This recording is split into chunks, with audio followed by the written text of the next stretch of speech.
since times changed a lot in the modern existence of dance, we do know to learn is to be taught. We will agree on that, right? So the difficulty is facing teachers and directors. How can you teach dancers or young people without upsetting and criticizing? There's a very delicate balance. Since you're director of a company in New York, what's your take on that? Well, I think there are a couple of things to worry about. The first is that the requirements of dancers today in the professional world is varied. It's no longer true that you can study only classical ballet and be successful in a modern professional company. Most professional companies today require the dancers to be proficient in all styles of classical ballet and modern dance, and sometimes tap.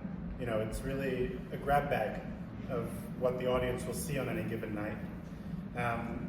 And so what that requires is a dancer who is willing to be learning even after they've left academy.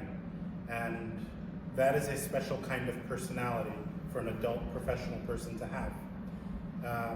I think part of the work of the director is to ensure that the hiring mechanism, the audition and the job description and the reputation of the company sufficiently expresses to potential dancers that this will be a requirement of the work.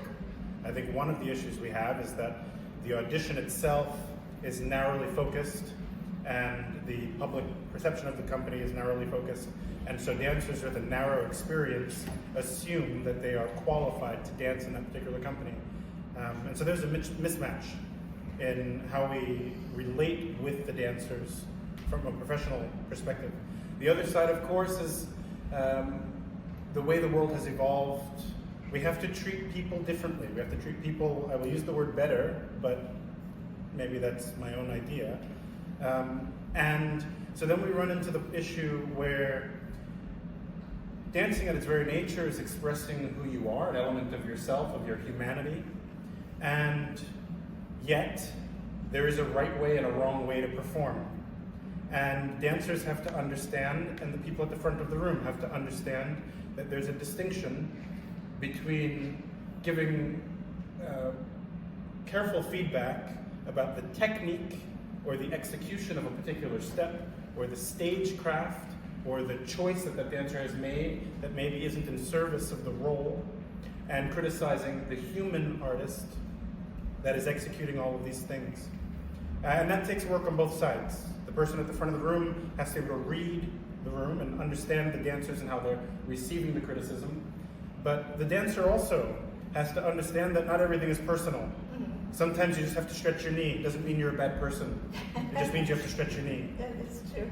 And so I think if we combine solutions for both of these elements, the realization that there will be corrections and there will be learning necessary in order to be successful, and that we're both on the same team here to put the best show on stage possible.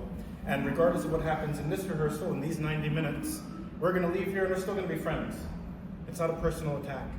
I think if we can solve those two things, then we'll get past what I think is this moment. I think this especially hypersensitive moment. I don't think the world will be like this forever.